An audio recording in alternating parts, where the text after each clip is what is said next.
बिस्मिल्लाहिर्रहमानिर्रहीम। अस्सलाम वालेकुम नाज़रीन, प्रोग्राम खबर की खबर के साथ मैं हूं आपका मेज़बान डॉक्टर बुलंद इकबाल। सबसे पहले नज़र डालते हैं आज की टॉप स्टोरीज पर।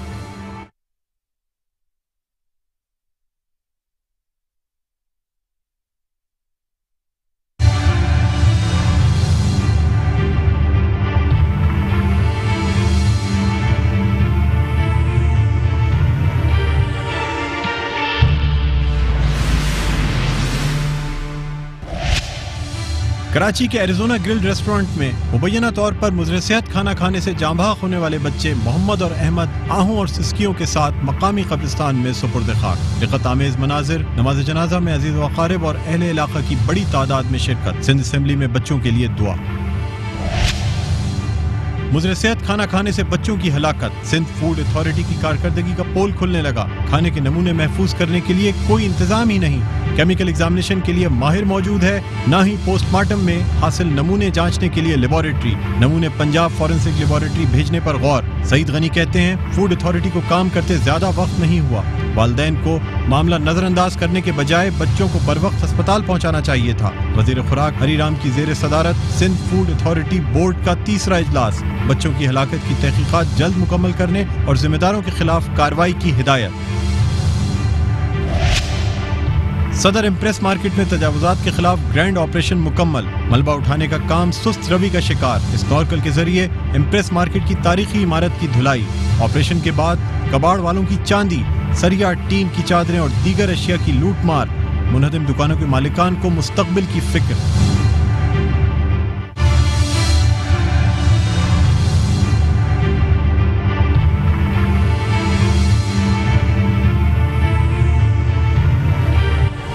नाज़रीन, स्टोरीज आपने देखी। सबसे पहले बात करते हैं कराची के इलाके जमजमा की, जहां पर वाक़े एरिजोना ग्रिल रेस्टोरेंट और वहां पे मुबैना तौर पे मुज़र सेहत खाना खाने से दो बच्चों की हलाकत हुई।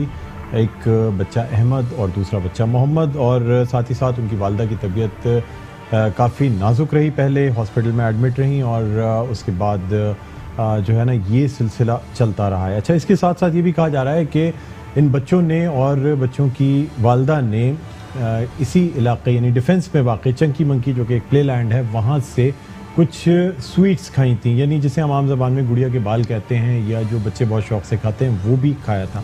अब इस बात का तयन करना है कि क्या बच्चों की ये जो तबीयत ख़राब हुई और बिलाखिर इनकी जो अमवात हुई ये एरिजोना ग्रिल रेस्टोरेंट का खाना खाने से हुई या चंकी मंकी प्ले लैंड में जो मीठा खाया गया उसकी वजह से हुई, या फिर घर में उनको जो दूध दिया गया उसकी वजह से भी। इस हवाले से तहकीकात का सिलसिला जारी है। हमें इस मौजू पे गुफ्तगू करने के लिए हमारे स्टूडियोज़ में ज्वाइन किया है कौकब इकबाल साहब ने, जो कि चेयरमैन हैं कंज्यूमर एसोसिएशन ऑफ पाकिस्तान के। अस्सलाम वालेकुम कौकब भाई, आपको हम खुशामदीद कहते हैं। वालेकुम सलाम।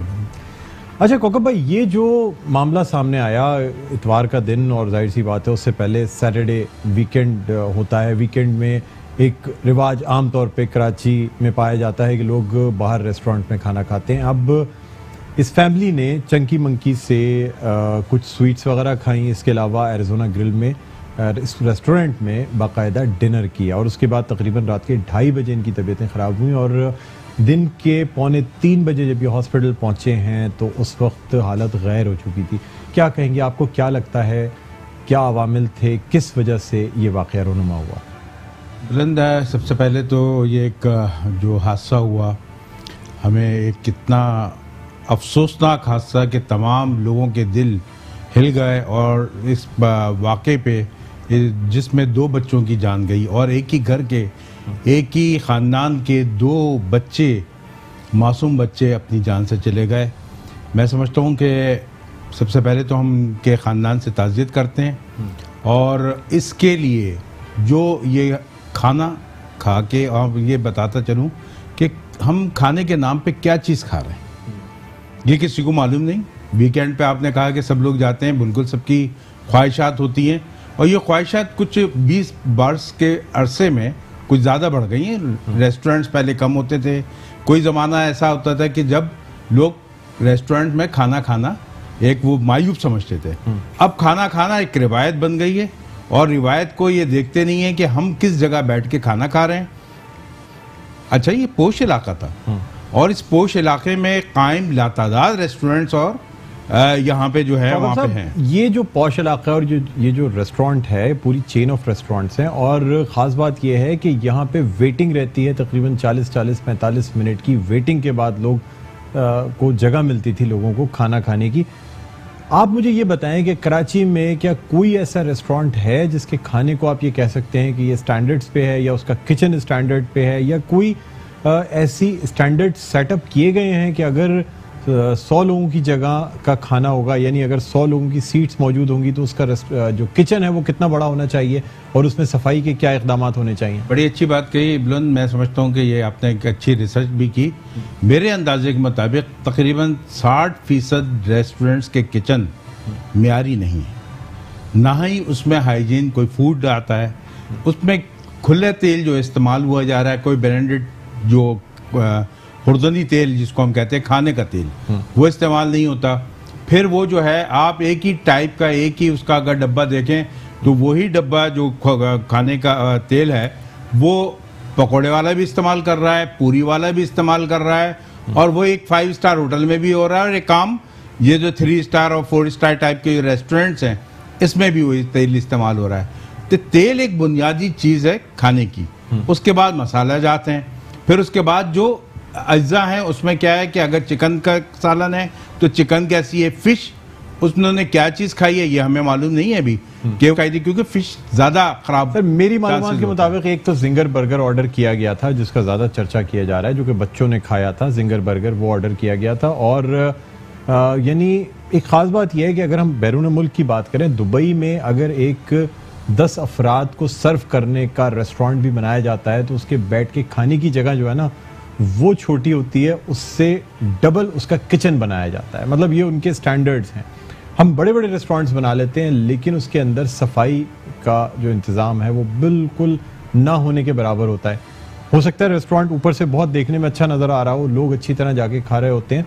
मुझे बताइए कि क्या सिंध फूड अथॉरिटी के जो इख्तियारात हैं वो क्या हैं इस हवाले से कि वो किस तरह से इन रेस्टोरेंट्स को चेक कर सकती है? देखिए, कंज्यूमर एसोसिएशन की कोशिशों से ये 10 साल हमारी कोशिश है जिसकी वजह से ये सिंध फूड अथॉरिटी बनी, और बड़ी डिले प्रैक्टिस रही। पंजाब में पंजाब फूड अथॉरिटी जब बनी तो उसने अपना एक काम किया, एक नाम किया। जब काम होता है तो नाम होता है। तो यहाँ पे जो सिंध फूड अथॉरिटी बन गई, उसके बाद लातादाद मीटिंग है, मैंने उसको बुलाया। Federation Pakistan chamber of commerce में हमारी कंज्यूमर प्रोटेक्शन जो उसकी कमेटी है उसमें बुलाया। इनके डीजी साहब भी आए और उनके डायरेक्टर साहब भी आए। मैं अमजद लगारी साहब को मैंने कई दफ़ा कहा कि देखिए ये सिंध फूड अथॉरिटी जो बन रही है इसमें सबसे पहले ये था कि कंज्यूमर एसोसिएशंस की और कंज्यूमर्स की नुमाइंदगी होनी चाहिए थी। आप जब ये बोर्ड बना रहे हैं तो आप उन लोगों को भूल गए जिन्होंने इसको बनाने के लिए अपना एक इंतहाई अहम रोल अदा किया। कंज्यूमर एसोसिएशन ने लातादाद कोशिशें इस सिलसिले में की और बड़ी बड़ी कॉन्फ्रेंस की। पाकिस्तान की सबसे बड़ी food conference consumer association of Pakistan करती है, जिसमें तमाम फूड टेक्नोलॉजिस्ट होते हैं, उसमें तमाम यूनिवर्सिटीज़ के लोग होते हैं, फूड डिपार्टमेंट्स होते हैं, फिर हम इन लोगों को भी बुलाते हैं। मगर अफसोस की बात यह है कि ऐसा लगता है कि कोई भी अथॉरिटी जब बनती है तो उसमें जो है ना बिल्कुल एक आध आदमी, जैसे मैं समझता हूँ कि जैसे अबरार शेख साहब हैं, एक अहल है, उसकी मैं इनकी नॉलेज देखी। सर उनको भी हम लाइन पर लेंगे, उनसे बात भी करेंगे, हाँ। बल्कि हमारे साथ मौजूद है। लेकिन उससे पहले हम डॉक्टर आलमगीर साहब से भी बात करना चाहेंगे जो कि साउथ सिटी हॉस्पिटल के एमरजेंसी डिपार्टमेंट के हेड हैं। उनसे भी हम गुफ्तगू करना चाहेंगे। हम ये जानना चाहेंगे कि जिस वक्त ये पेशेंट्स जिस वक्त प्रेजेंट किया उन्होंने हॉस्पिटल में, उस वक्त उनकी कंडीशन क्या थी, सिम्टम्स क्या थे, किस तरह से, क्योंकि देखिए सबसे पहले तो इस बात का तयन करना है ना कि आया ये जो खाना है ये खाने से उनकी हलाकत हुई है या उन बच्चों की हलाकत वो स्वीट्स खाने से हुई है। तमाम चीज़ें हमें देखनी है, क्योंकि सबसे पहले तो डॉक्टर जब देखते हैं, कहा यह जा रहा है कि जो एक बच्चा वहाँ पहुँचा था 1.5 साल का जिसकी सबसे पहले मौत हुई है, वो बच्चा हॉस्पिटल जब लाया गया तो उस वक्त मुर्दा हालत में था। बहरहाल नाज़रीन, इन तमाम मौज़ूआत पे बात होगी। यहाँ एक छोटा सा वक्फे के बाद दोबारा आपकी खिदमत में हाजिर होते हैं। देखते रहिए खबर की खबर। जी व्यूअर्स, वेलकम बैक। आप देख रहे हैं प्रोग्राम खबर की खबर, और आज हम गुफ्तगू कर रहे हैं इस अफसोसनाक वाक़े पे जो कि डिफेंस के इलाके जमजमा में रुनमा हुआ, या आप ये कह लेंगे डिफेंस के इलाके में रुनमा हुआ। एक कराची का रेस्टोरेंट है एरिज़ोना ग्रिल, जहां से कुछ बच्चों ने और उनकी वालदा ने खाना खाया, साथ ही साथ चंकी मंकी से कुछ स्वीट्स भी खाई गई। उसके बाद 2 बच्चे हलाक हुए इस वाक़े में और बहुत ही अफसोसनाक वाक़या है। असल बात यह है कि हमें वो रूट कॉज देखना है कि किस वजह से उन बच्चों की हलाकत हुई या वो जो वजह क्या बनी उनकी मौत की। अच्छा, हमारे साथ इस वक्त मौजूद हैं डॉक्टर आलमगीर, जो कि हेड ऑफ इमरजेंसी डिपार्टमेंट हैं साउथ सिटी हॉस्पिटल के। इनसे गुफ्तगू करना चाहेंगे। अस्सलाम वालेकुम डॉक्टर साहब, आप मेरी आवाज़ सुन सकते हैं? जी वालेकुम सलाम। जी मैं सुन सकता हूँ। डॉक्टर साहब, ये जो वाक़या हुआ कल आपके हॉस्पिटल में, 2 बच्चे और उनकी वालदा आपके हॉस्पिटल में आई और उसके बाद 2 बच्चों की हलाकत हुई, क्या कहेंगे इस हवाले से? उनकी इनिशियल प्रेजेंटेशन क्या थी, किस तरह से वो आपके हॉस्पिटल में आए थे? देखें, कल कोई दोपहर को 2:45 पे 2 बच्चे और उनकी वालदा हमारी इमरजेंसी डिपार्टमेंट में आई थी। जो छोटा बच्चा, उसकी उम्र कोई तकरीबन 2 से 2.5 साल के करीब थी। 2.5 साल हमें बताई गई थी उस वक्त। और बड़ा बच्चा जो था वो उसकी उम्र कोई 4 साल करीब। तो छोटा जो बच्चा था वो तो he was literally brought dead. अच्छा, he was in cardiac arrest at that stage. यानी जब आपके हॉस्पिटल में आया तो बच्चा पहले से मुर्दा हालत में था? जी, तो जो छोटा बच्चा है he was in cardiac arrest, so we obviously tried our best on him as well. उनको रिवाइव करने के लिए पूरी कोशिश की गई, लेकिन अनफॉर्चुनेटली वो जांबाज ना हो सके। जी। जो दूसरा बच्चा था उनकी भी बहुत क्रिटिकल कंडीशन थी। ही वाज ड्राउजी, सिचुएशन काफी क्रिटिकल थी और वो भी कार्डियक अरेस्ट में चले गए आने के थोड़ी ही देर में। तो उनको भी हमारा जो प्रोसीजर होता है इस सिचुएशन में वो पूरा हमने प्रोटोकॉल फॉलो किया। जो सीनियर मोस्ट डॉक्टर्स अवेलेबल थे उस वक्त हॉस्पिटल में, उसमें मैं भी शामिल था, तो हमने अटेंड किया और अपनी पूरी कोशिश की, लेकिन अनफॉर्चुनेटली हम दोनों बच्चों को बचा नहीं था। अच्छा, उनकी जो वालदा है उनकी क्या कंडीशन थी? क्या उनको उस वक्त भी वॉमिटिंग्स हो रही थी, यानी उल्टियां हो रही थी या नहीं थी? क्या कंडीशन थी? अच्छा, उनकी कंडीशन रिलेटिवली स्टेबल थी, वो कॉन्शियस थी, उनका ब्लड प्रेशर भी ठीक था, हार्ट रेट उनका थोड़ा सा बढ़ा हुआ था, लेकिन वॉमिटिंग्स उनको उस वक्त नहीं थी। हिस्ट्री जरूर थी कि कल सुबह से उनको वॉमिटिंग शुरू हुई थी, अर्ली मॉर्निंग से, लेकिन उनको हमने ऑब्वियसली सारा ट्रीटमेंट देने के बाद फिर हॉस्पिटल में एडमिट किया हुआ है। तो वो हमारे हाई डिपेंडेंसी यूनिट जो साउथ सिटी हॉस्पिटल का है वहाँ उनको एडमिट कर लिया गया। तो डॉक्टर साहब, ये मुझे बताइएगा कि आपने क्या सैंपल्स उनके ब्लड के कलेक्ट किए थे, बच्चों के और उनकी वालदा के? क्या उसको टेस्ट के लिए लेबोरेटरी भेजा गया है कि उसमें जरासीम कौन से आ रहे हैं? क्योंकि देखिए ना, इतना अगर शदीद किस्म का इन्फेक्शन था और फूड पॉइजनिंग थी तो यकीनन ब्लड में उसके जरासीम जरूर आए होंगे। जी देखिए, मैंने जैसे आपसे अभी अर्ज किया कि ये बच्चे जो है वो खासी क्रिटिकल सिचुएशन में लाए गए थे। उस वक्त बच्चों का ब्लड लेना खासा मुश्किल होता है इस सिचुएशन में, लेकिन बहरहाल हमने ना सिर्फ ये कि ब्लड अपनी लेबोरेटरी में भेजा, बल्कि लेटर ऑन जो हमारी रिक्वायरमेंट है कि एक और लेबोरेटरी को भी ब्लड सैंपल भेजे गए थे। जी। तो जो टेस्ट आए हैं उनसे कोई चीज अभी वाज़े नहीं है अब तक कॉज ऑफ डेथ के हवाले से, तो कुछ कहना बहुत कबल वक्त होगा। तो इसका कल्चर लिया गया है, ब्लड कल्चर, यानी जो कि कल्चर ग्रो किया जाता है और उससे ये पता चलता है कि 3 से 5 दिन उसमें लगते हैं। क्या ब्लड कल्चर भेजा गया बच्चों का या नहीं भेजा गया? देखें, उस वक्त ब्लड कल्चर मेरा नहीं ख्याल कि भेजा गया, क्योंकि सिचुएशन ऐसी थी, हम जो एसेंशियल टेस्ट होते हैं बच्चों के वो ही कर पाते हैं उस क्रिटिकल सिचुएशन में। अगर पेशेंट थोड़ा स्टेबल होता है तो फिर उसमें जाहिर है कि हम बाकी सारे टेस्ट करने की कोशिश करते हैं, लेकिन क्रिटिकल सिचुएशन में जो टेस्ट हमें इमीडिएटली जिसके रिजल्ट अवेलेबल हो हम वो ही करते हैं। जी। जी, यानी कि जो सीबीसी या उनके इलेक्ट्रोलाइट्स या किडनी का फंक्शन देखना, ये टेस्ट वगैरह उनके कराए गए। अच्छा, मुझे बताइए कि जो बच्चों की वालदा हैं उनकी अब इस वक्त सूरत हाल कैसी है? देखें, मैं जैसे आपने अभी इंट्रोडक्शन में कहा था, मैं इमरजेंसी कंसल्टेंट हूँ, तो हम इनिशियल जो ट्रीटमेंट होता है उसके बाद पेशेंट को ट्रांसफर कर देते हैं उनके जो डेफिनेटिव वार्ड होता है, तो उनको हाई डिपेंडेंसी यूनिट जो है हमारे उसमें रखा गया है। डॉक्टर साहब, चूंकि आप इमरजेंसी डिपार्टमेंट को हेड करते हैं तो आपका एक्सपीरियंस है, आप मुझे ये बताएं कि क्या गलत किस्म का खाना खाने से इस टाइप के केसेस आपके पास आते हैं नॉर्मल रूटीन में? देखें, फूड पॉइजनिंग, मतलब सर मैं आपसे सिर्फ ये जानना चाह रहा हूँ कि क्या मतलब ये इन चीजों को जिस तरह घुमाया जा रहा है ना कि हो सकता है उन्होंने कुछ जहरीली चीज खा ली हो सकता है कुछ और कर लिया हो, तो क्या इस टाइप के केसेस आपके पास कोई खराब खाना खाने से नॉर्मल रूटीन में आते हैं इस तरह के केसेस? देखें, जो अगर बच्चों और माँ की सिचुएशन को मैं कंबाइन करके, सिम्टम्स उनके एक जैसे थे।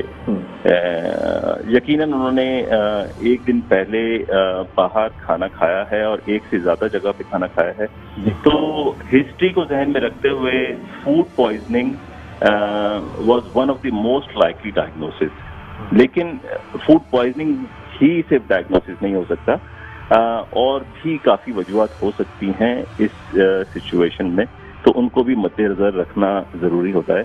तो इस वक्त जो टीमें इन्वेस्टिगेशंस कर रही हैं, जाहिर है वो सारे एस्पेक्ट को जहन में रखते हुए इसको इन्वेस्टिगेट कर रही हैं। बहुत शुक्रिया डॉक्टर साहब, आपने हमें ज्वाइन करने का शुक्रिया। कौकब इकबाल साहब, सिचुएशन है कि ये पूरी फैमिली गई रात में खाना खाने के बाद, और उसके बाद जो ये बता रहे हैं जिस तरह की सिचुएशन थी या जो जिस तरह उन्होंने प्रेजेंट किया, तो ऐसा लगता यही है कि ये फूड पॉइजनिंग का एक सिंपल सा केस था, जो कि जब तक हॉस्पिटल पहुंचे बच्चों में ज़्यादा बर्दाश्त करने की सलाहियत नहीं होती, लेकिन ब्लड कल्चर नहीं भेजा गया है, तो अब तो पोस्टमार्टम से जो टेस्ट रिपोर्ट्स आएंगी उन्हीं पे टोटली रिलाई करना पड़ेगा। बुलंद बात यह है कि जितने भी हॉस्पिटल्स हैं लातादाद, आप ये देखिए रोज़ाना केसेस होते होंगे, रोज़ाना ये जो है फूड पॉइजनिंग के केसेस होते हैं। घरों में लोग घंटों वोमिटिंग कर रहे होते हैं, मोशन लगे होते हैं, कहीं से खा के आ जाते हैं। तो मैं समझता हूँ कि ये फौरी तौर पे जो है, अगर डॉक्टर साहब ने जो इमरजेंसी में, और ये आपने जैसे सवाल किया उनसे किस तरह के रोजाना के केसेस आते रहेंगे, पहला केस तो नहीं था, तो इनको ये फौरी तौर पे देखना चाहिए था जबकि एक बच्चे की डेथ हो चुकी थी। तो कि सेकंड का जो है मैंने ये टेस्ट लेना है ताकि उसको खुदा न खास्ता जब वो भी एक्सपायर हुआ है, तो अब हम कैसे इसको कलेक्शन करेंगे, कैसे उसको देखेंगे कि इसको फूड पॉइजनिंग के, अब डिपेंड करता है सारा दारोमदार उसकी वालदा की टेस्ट रिपोर्टों पे, क्योंकि वही अलाइव है। तो ये मैं समझता हूँ ये बड़ी टेक्निकल चीज है। इस केस को यकीनन दायरे है कि बड़े बड़े लोगों के रेस्टोरेंट्स होते हैं, वो घुमाए भी जाता है। उन्होंने कहा कि साहब हमने ये भी कर रहे हैं वो भी कर रहे हैं। मैं समझता हूँ कि देखिए हम इंसान हैं, बहैसियत इंसान, अगर किसी से गलती हुई है और अगर किसी से गलती हुई है उसका फूड है पॉइजन से, वो उसका जिम्मेदारान का तायुन सबसे अहम है, और उसके बाद उनको सजाएं बहुत अहम हैं। सजाएं, मैं कहता हूं हमारे साथ मौजूद हैं अबरार शेख साहब, जो कि सिंध फूड अथॉरिटी के डायरेक्टर हैं, उनसे भी बात करना चाहेंगे। अबरार शेख साहब, आप मेरी आवाज सुन सकते हैं? जी, अस्सलाम वालेकुम, आवाज आ रही है जी। अबरार साहब, सिंध फूड अथॉरिटी की जानिब से कल ये रेस्टोरेंट सील किया गया और आपने सैंपल्स भी लिए, फूड के नमूने लिए यानी खाने के, इसके अलावा जो बचा हुआ खाना था वो भी आपने जो है वो कलेक्ट किया। मैं आपसे ये पूछना चाहूँगा कि क्या सिंध फूड अथॉरिटी के पास अपनी लेबोरेटरी मौजूद है इसको चेक करने की? क्या सिंध फूड अथॉरिटी के पास ये जो बचा हुआ खाना था, ये जो सैंपल्स आपने लिए हैं, इसको सेव करने का, इसको प्रिजर्व करने का कोई मैकेनिज्म मौजूद है? जी, बहुत शुक्रिया। वहाँ से जब कल हमने सैंपल्स लिए थे रेस्टोरेंट से, तो वहाँ पर कुछ अनकुक्ड मटेरियल भी था फ्रीजर्स में, उनको भी लिया गया ऐसा सैंपल, और उसके बाद जो कुक सामान था वो भी उसमें भरा हुआ था, उसको भी हमने सैंपल में लिया। तकरीबन 18 सैंपल्स हैं। बिल्कुल सैंपल्स को प्रिजर्व करने का पूरा मैकेनिज्म और एसओपी मेंटेन किया जाता है, अदरवाइज आपकी लेबोरेटरी एक्सेप्ट ही नहीं करती उस सैंपल को। अगर आप आगे अच्छी लेबोरेटरी में भेजेंगे तो वो आपको एक्सेप्ट नहीं करेंगे। उसके बाद फिर आपने पूछा हमारी अपनी लेबोरेटरी, सिंध फूड अथॉरिटी की कोई लेबोरेटरी है? तो अभी हमारी कोई अपनी सिंध फूड अथॉरिटी ने अपनी लेबोरेटरी स्टैब्लिश नहीं की है। We are going to form it इंशाल्लाह। तो अभी ये जो नमूने हासिल किए गए हैं ये कहाँ भेजे जाएंगे टेस्ट के लिए? क्योंकि आप देखिए 24 घंटे से ज्यादा का वक्त तो तकरीबन ये नमूने हासिल करके भी हो चुका है, और अगर इसको सही तरह प्रिजर्व नहीं किया होगा तो वो खाना तो ऑटोमेटिक खराब होता चला जाएगा। नहीं, तो वो तो रात को जैसे फिर हमने सैंपल्स लिए तो वो कोल्ड चेन में मेंटेन हुआ according to the required temperature. Sir ये फैसला क्या किया गया है कि ये नमूने कहाँ भेजे जाएंगे, कौन सी लेबोरेटरी में भेजे जाएंगे? हाँ जी, मैं वही अर्ज कर रहा हूँ कि लेबोरेटरी जैसे कि हमारी एक्रीडेशन जिस लेबोरेटरीज के साथ हमने की है टेम्पररी, जब तक हम अपनी लेबोरेटरी स्टैब्लिश करें, वो इंटरनेशनल रिप्यूट की निजी लेबोरेटरीज है और उनमें उनको हमने भेजा है और इंशाल्लाह as soon as possible we get the result, तो हम हमें पता चल जाएगा कि उसमें। लेकिन ये तो एक वो लेबोरेटरी होती है ना, एक होती है फॉरेंसिक लेबोरेटरी, जिसमें अगर कोई चीज किसी में चीज में जहर मिला है या कोई चीज अगर खराब है या मुजरिस सेहत है, ये नॉर्मल लेबोरेटरीज का काम तो नहीं है, कमर्शियल लेबोरेटरीज का। ये तो फॉरेंसिक लेबोरेटरी बाकायदा होती है जो कि तमाम चीजों को देखती है कि क्या इसमें कोई मुजरिस सेहत चीज है, इसमें कोई जहर था, इसमें कोई जरासीम थे। ये किस तरह से, मतलब किस लेबोरेटरी में भेजा जाएगा? जो कराची की प्राइवेट लेबोरेटरीज हैं उसमें तो फॉरेंसिक लेबोरेटरी मौजूद नहीं है। डॉक्टर साहब, दो आपके सवाल हैं, इसमें दो पहलू निकल रहे हैं। एक तो जो फूड के जो सैंपल्स लिए गए ना, उनकी माइक्रो टेस्ट होती हैं और उनकी पर्टिकुलरली जो टेस्ट होती हैं डिटरमाइन करती हैं कि इसमें पॉइजनिंग के कितने चांसेस थे। ये तो आपकी कमर्शियल लेबोरेटरी से हो सकते हैं। जो आपने फॉरेंसिक लेबोरेटरी के नमूनों की बात की है, वो सिंध फूड अथॉरिटी ने उन जो अफेक्टीज हैं उनके कोई भी फॉरेंसिक आपके नमूने नहीं लिए और ये पुलिस अपनी तरफ से उनकी डोमेन में है और वो उनके ऊपर इन्वेस्टिगेशन कर रही है इन डिफरेंट एस्पेक्ट्स में। तो मैं उनके बारे में कमेंट नहीं कर सकता। Police can better to tell you कि where they are going to send it और where they have sent it already. I don't know much about this. जी, अब बुलंद एक बात मेरा बड़ा ऑब्जेक्शन है, क्योंकि सिंध फूड अथॉरिटी के पास जो है लेबोरेटरी, आपको पता है कितने यहाँ पे लोग जो हैं वो जब प्राइवेट लेबोरेटरी में भेजेंगे, और अब इनसे क्वेश्चन भी कर रहे हैं कि किधर आप भेजें, तो ये सब लोगों के बाद आया हो जाएगी और उसको लेबोरेटरी टेस्ट करने वाला जो होगा, जैसे आपको पता है कि यहाँ पे क्या हुआ जब चीफ हमारे सुप्रीम कोर्ट के चीफ जस्टिस ने एक जगह छापा मारा तो वहां का रिजल्ट भी दूसरा निकल गया। तो जब वो प्राइवेट लैब में भेजेंगे तो उसके ऊपर तो इतना प्रेशर डालेंगे कि वो लेबोरेटरी में कह देगा साहब ये तो खाना ऐसा है कि अभी भी खा लें, समझे ना। तो ये सिस्टम को मैं बताइएगा कि हमारी नॉलेज के मुताबिक आपको जी अबरार साहब ने जो बात कही है ना, जी इकबाल साहब ने जो बात कही है कि बिल्कुल सिंध फूड अथॉरिटी की अपनी लेबोरेटरी होगी और इनको कोकर साहब की बड़ी काविशें हैं, इनको पता है कि अभी ये ऑर्गेनाइजेशन में लेबोरेटरी बनने में एक थोड़ा सा टाइम दरकार होता है, एक state of the art laboratory बनाने में। और जो निजी लेबोरेटरीज की मैं बात कर रहा हूँ वो इंटरनेशनल रिप्यूट की है, वो उस तरह की हैं कि जिसके ऊपर कोई भी इन्फ्लुएंस नहीं कर सकता। अगर कोई इन्फ्लुएंस करने की कोशिश करेगा ना रिजल्ट की, तो वो सैंपल को वापस। अबरार साहब, हमारी इन्फॉर्मेशन में तो ये भी है कि आपके पास प्रॉपर स्टाफ भी नहीं है, बल्कि इंटर्न्स रखे हुए हैं जिनको हायर किया जाता है टेम्परेरी, और यूनिवर्सिटी के इंटर्न्स, और ये बच्चे जो ना ये आके आपके यहाँ वॉलंटियर तौर पे या इंटर्नशिप कर रहे होते हैं, उनसे काम लिया जाता है। बिल्कुल नहीं डॉक्टर साहब, ये गलत इन्फॉर्मेशन है, मैं इसको बिल्कुल डिनाई करता हूँ। जो हमारे पास स्टाफ है अभी ऑपरेशन का, वो कॉन्ट्रेक्चुअल स्टाफ है। और आपके पास मोबाइल लेबोरेटरी या मोबाइल कोल्ड चेन सिस्टम मौजूद है? मोबाइल कोल्ड चेन सिस्टम मौजूद है अबरार साहब आपके पास सिंध फूड अथॉरिटी में? बिल्कुल, हमारे पास कोल्ड चेन मेंटेन है, तभी तो सैंपल आपके कलेक्ट होते हैं और सैंपल की उसको प्रॉपर्ली मेंटेन किया जाता है in particular temperature to reach into the laboratory. अच्छा, आपने जो स्टाफ के बारे में सवाल किया, तो उसमें हमारी जो आज हमारी बोर्ड की मीटिंग जो हफ्ता भर पहले तय हुई थी 11 तारीख को, 12 तारीख आज 11 बजे हमारी, तो headed by the chairman and minister food is chairman of our board. उसमें हमारी सारी चीजों की बहुत बड़ी सक्सेस है कि उन्होंने बहुत सारी चीजों को रिजॉल्व किया है और वी आर कमिटेड टू जो ख्वाब देखा गया है सिंध फूड अथॉरिटी की अफादियत का, उसको फाल होने का properly in the Karachi in the pilot basis पे, उसके बाद replicated in all over the Sindh province. तो मैं ज्यादा एग्जैक्यूरेट ना करूं तो इंशाल्लाह ताला ये कुछ ही हफ्तों में it will be a vibrant organisation, you will witness it इंशाल्लाह। अच्छा अबरार शेख साहब, एक आखिरी क्वेश्चन आपसे करना चाहूंगा। हमारी नॉलेज के मुताबिक एरिजोना ग्रिल ने आपको लीगल नोटिस दिया है 500 मिलियन का, और उनका कहना यह है कि आपने जो कहा कि आपकी अथॉरिटी ने कि 2 महीने पहले आपकी तरफ से विजिट किया गया था या उनको कोई नोटिस दिया गया था, ना आपने उनको क्लोजर का नोटिस दिया है ना सील करने का नोटिस दिया, ना जो नमूने लिए गए हैं उसका कोई नोटिस दिया गया है। तो आपने जो SOPs होती हैं उनकी वायलेशंस की हैं, और हम अपनी स्क्रीन पे दिखाएंगे भी आपको जो लीगल नोटिस आपको भेजा गया है। क्या ये बात सच है?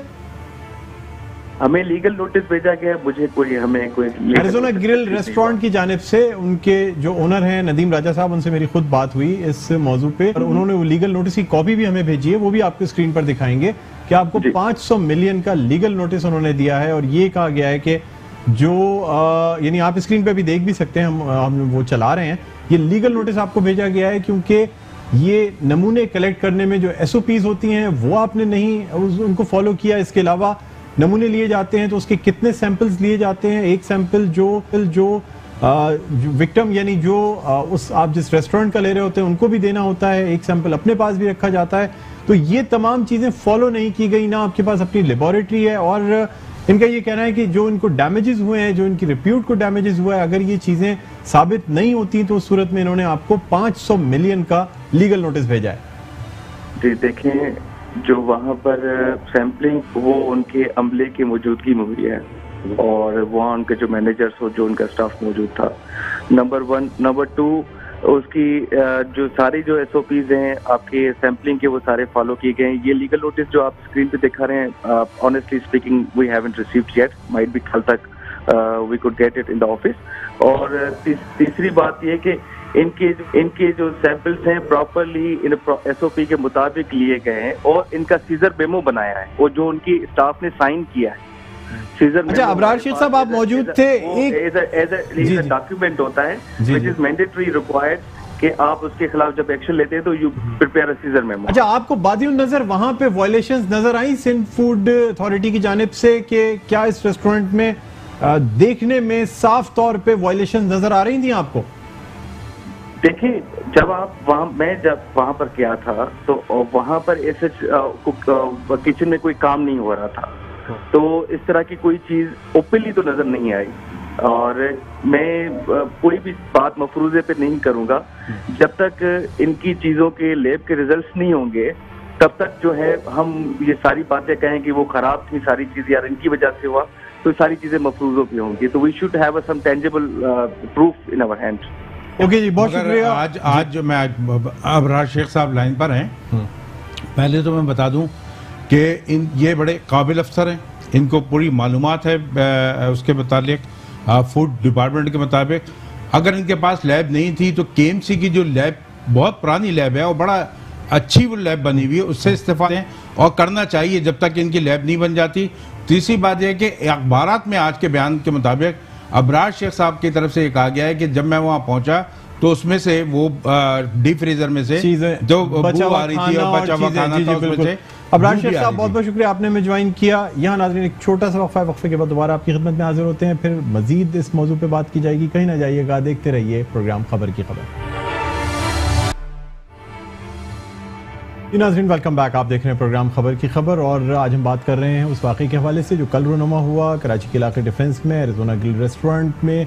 एक फैमिली ने खाना खाया और चंकी मंकी से कुछ स्वीट्स भी खाई, उसके बाद 2 बच्चों की हलाकत हुई, वालदा की तबीयत ख़राब हुई। और अब देखना यह है कि इस हवाले से क्या इक़दाम किए गए हैं और ख़ास तौर पे वफाकी हुकूमत का क्या रोल है इस हवाले से। तो इसी हवाले से हमारे साथ माफ़ कीजिएगा जी, हमारे साथ मौजूद हैं आफ्ताब सिद्दीकी साहब, जो कि कराची के हल्का NA 247 से पाकिस्तान तहरीक इंसाफ के कामयाब उम्मीदवार हैं। चूँकि ये रेस्टोरेंट भी उनके इलाके में आता है, इसलिए हम उनसे बात करना चाहेंगे। हमारे साथ मौजूद हैं। जी अस्सलाम वालेकुम, आप मेरी आवाज़ सुन सकते हैं?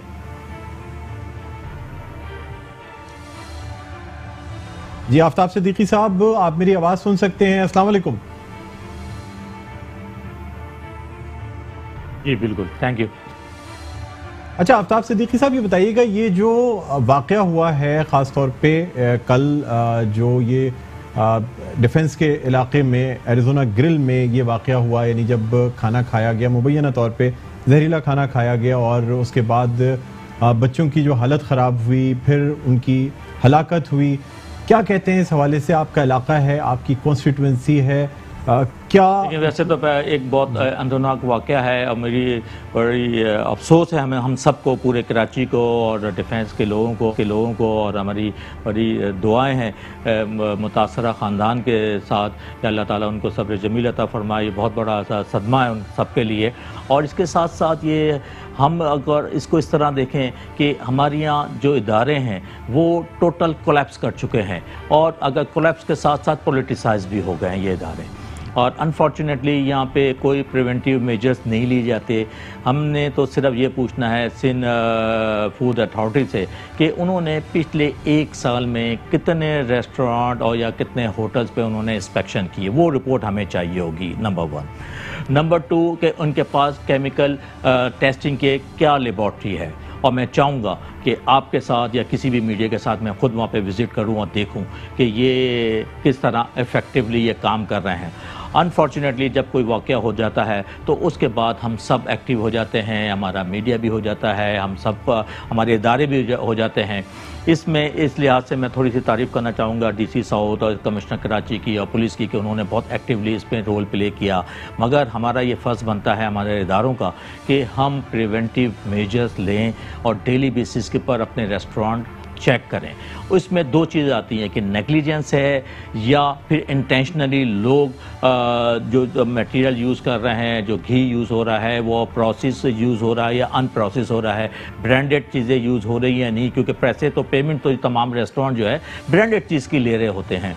किसी भी माँ बाप के लिए बहुत बड़ा अलमिया है कि उसके 2 बच्चे, एक 1.5 साल का और एक 5 साल का, इस तरह जो है ना उनकी वफ़ात हो जाए। उस घर के हिसाब से सोचिए, हम उनके माँ बाप माँ भी वो एडमिटेड हैं हॉस्पिटल में, उनकी जो सिचुएशन है हम उनका गम बांटने की कोशिश कर सकते हैं, मगर बहुत मुश्किल है किसी भी माँ बाप के लिए कि इस किस्म के वाक़े को से निपटना। हम बीइंग ए कराचीआइट और एक मौज़िब शहरी के होने के नाते, एक मौज़िब शहर में या मौज़िब मुल्कों में ये चीज़ें जो है ना देखने में नहीं मिलती हैं, उसके ऊपर बहुत सख्त एक्शन होता है। गवर्नर सिंध ने भी कहा है, मैंने सुना है चीफ मिनिस्टर सिंध ने भी इंक्वायरी का ऑर्डर दिए हैं, मगर इंक्वायरी के रिज़ल्ट आने चाहिए। जो पोस्टमार्टम है उसकी रिपोर्ट भी सुना है कि वहाँ फ्रेंसिक के लिए लाहौर गई है, तो एक बड़ी अफसोसनाक बात है कि कराची में फ्रेंसिक लैब नहीं है, ये होनी चाहिए। मैं सिंध गवर्नमेंट से भी रिक्वेस्ट करूँगा कि इसके लिए आप अपनी कोशिशें बुरकाल लाएँ, और अगर आपको फ़ंड्स के इशू है तो फ़ंड्स के लिए मैं अपने मुखैर हज़रात के साथ मिलकर आपको फंडिंग करने के लिए भी तैयार हूँ, और फेडरल गवर्नमेंट से भी हम इसके लिए फ़ंड देने के लिए तैयार हैं। मगर हमें अपने सिस्टम को, अपने इदारों को स्ट्रॉन्ग करना होगा। ये हम बार बार कह रहे हैं, इदारों में जो लोग हैं वो तनख्वाहें भी ले रहे हैं। एक फूड अथॉरिटी है सिंध फूड अथॉरिटी, और कुछ पार्शली क्लिफ्टन कैंटोनमेंट बोर्ड की भी जिम्मेदारी आयद होती है, उनकी भी कुछ जिम्मेदारी है। मैंने आज उनसे भी राना काशिफ साहब को कॉल की थी, उनसे पूछा, वो भी बहुत परेशान थे, और उनका कहना था कि हम इसको देख रहे हैं और अपनी पूरी एफर्ट लगाएंगे कि आइंदा प्रिवेंटिव मेजर्स लिए जाए, आइंदा इस किस्म के कोई वाक़या ना हो।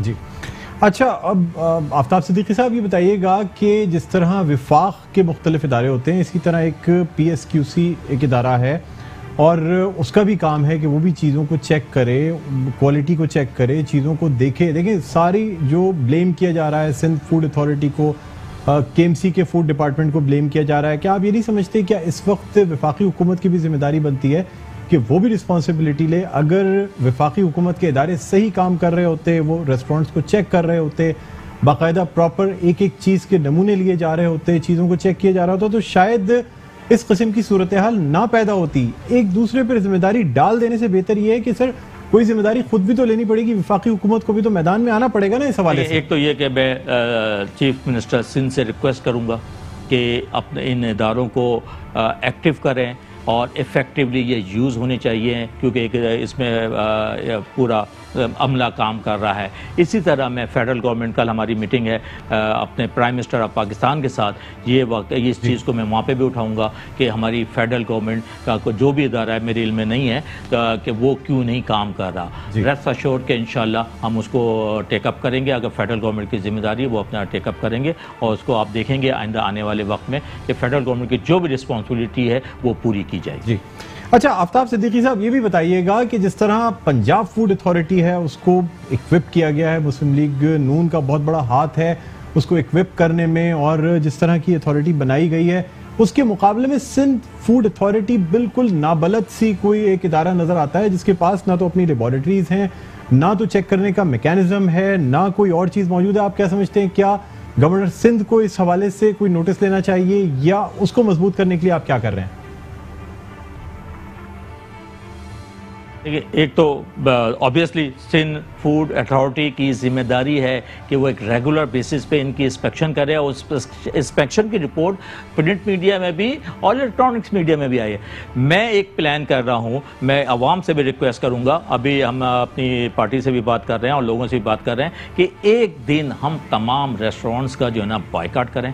एक सिम्बॉलिक मैसेज हम अपने आवाम को भी दें, इन रेस्टोरेंट वालों को भी दें, अपनी हुकूमत को भी दें, चाहे वो सिंध गवर्नमेंट हो, फेडरल गवर्नमेंट हो, जो भी, हम एक मैसेज देना चाहते हैं कि हमारे जो रेस्टोरेंट हैं उनको आज़ाद ना। बहुत शुक्रिया आफ्ताब साहब, आपने किया और आपने इन मौज़ूआत की तरफ जो है वो हमने कोशिश की कि आपकी हम तवज्जो मबजूल कराएं। कौकब साहब, आपका बहुत बहुत शुक्रिया कि आपने हमें ज्वाइन किया है। नाज़रीन, आज का हमारा जो दूसरा टॉपिक था सदर में एम्प्रेस मार्केट के हवाले से, इसका जो तजावुज़ात को हटाने का मरहला था ये मुकम्मल हो चुका है और ख़ास तौर पे अब मलबा उठाया जा रहा है। इस मलबा उठाने के काम में जो है ना सुस्त रवि आ गई है। ख़ास तौर पे इसकी एक वजह ये भी कही जा रही है कि जो कबाड़ उठाने वाले हैं उनकी चांदी हो गई है, वो चाहे सरिया हो, टीन की चादरें हों या दुकानों में मौजूद कीमती सामान हो, एक तरीके की लूटमार मची हुई है। वहाँ जो दुकानें या दुकानदार जिनको अपनी मुस्तकबिल की फ़िक्र है उनकी दादरसी नहीं की जा रही बिल्कुल। और अब देखना यही है कि सिंध हुकूमत की तरफ से जो दावे किए गए या KMC के मेयर की जानिब से जो दावे किए गए कि कराची के मेयर की जानिब से ये कहा गया कि दादरसी की जाएगी, अब किस तरह से उसको हैंडल किया जाता है, ख़ासतौर पे जब मुत्तहिदा कौमी मूवमेंट पाकिस्तान ने इस ऑपरेशन की हिमायत का ऐलान कर दिया है। लेकिन खुर्रम शेर जमान साहब ने आज असम्बली में ये कहा है कि ये जो साइन बोर्ड्स टूटे या ये नाइंसाफ़ी हुई, ये शायद इस तरह नहीं होनी चाहिए थी, इनको थोड़ा सा वक्त देना चाहिए था, कोई मुतबादिल जगह फराहम करनी चाहिए थी। बहरहाल ये तमाम चीज़ें वक्त के साथ डिसाइड होंगी कि वो जो मुतासिरीन हैं उनके साथ क्या किया जाता है। उम्मीद है आपको आज का प्रोग्राम पसंद आया होगा। मुझे बुलंद इकबाल को खबर की खबर से इजाज़त दीजिए। अपना बहुत ख्याल रखिएगा। कल रात 11:05 से फिर आपसे मुलाकात होगी। अल्लाह हाफ़िज़।